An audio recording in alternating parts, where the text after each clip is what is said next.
उमा जी ही तुम्हारी मां है।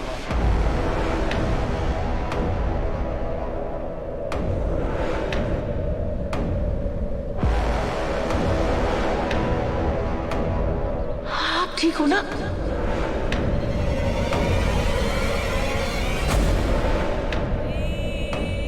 अपनी जान बचाना ज्यादा जरूरी है। चलो बेटा। बेटा मैं तुम्हारी माँ हूं, बाकी सब तुम्हारे बगैर रह सकते हैं, बट मैं नहीं रह पाती हूँ ना।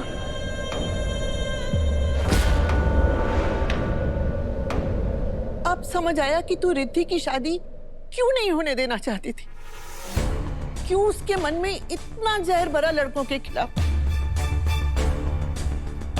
हर लड़का रिजेक्ट किया क्योंकि तुझे डर था कि जब रिद्धि शादी करके किसी के घर चली जाएगी तो तेरी ये सारी जायदाद उसके साथ चली जाएगी। और मैं सोचती रही कि एक माँ हो कि तू ऐसा कैसे कर सकती है, पर तू तो उसकी माँ ही नहीं थी ना। इतना बड़ा झूठ। झूठ सिर्फ इन्होंने नहीं बोला तुमसे, मैंने भी तुमसे झूठ बोला है। और वो झूठ मैंने सिर्फ तुमसे नहीं बोला, अपने बाबा से बोला है, अपनी आई से बोला है, अपनी बहन मंजरी से बोला है। मेरे घर को जलाने वाली कोई और नहीं बल्कि सासू मौमी की।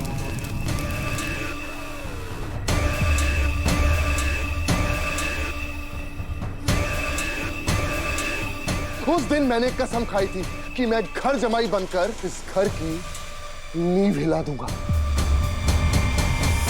लेकिन इस दौरान मुझे तुमसे सच्चा प्यार हो गया रिद्धि।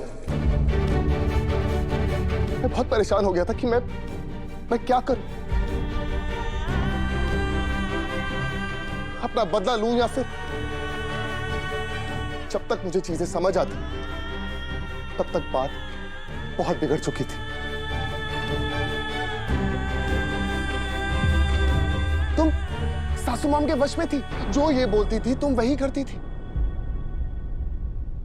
उस दिन मैंने फैसला लिया कि तुम्हारी आंखों में जो कंचन चोटवानी के प्यार की पट्टी बंधी हुई है ना,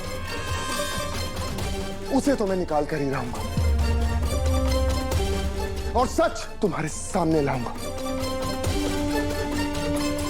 हो सके तो मुझे माफ कर देना। मेरे ये सब करने से तुम्हें बहुत दुख पहुंचा, लेकिन मेरे पास और कोई चारा नहीं था। कंचन चोटवानी का सच मुझे तुम्हारे सामने लाना था, जो आ गया।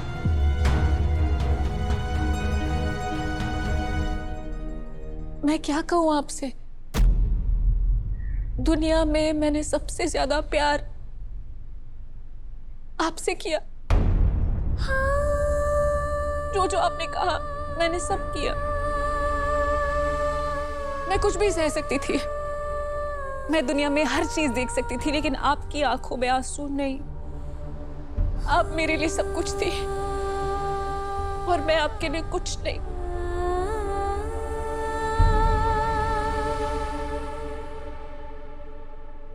आपने सिर्फ मुझे इस्तेमाल किया। नहीं बेटा, मेरी बात तो सुनो। नहीं कंचन चोटवानी,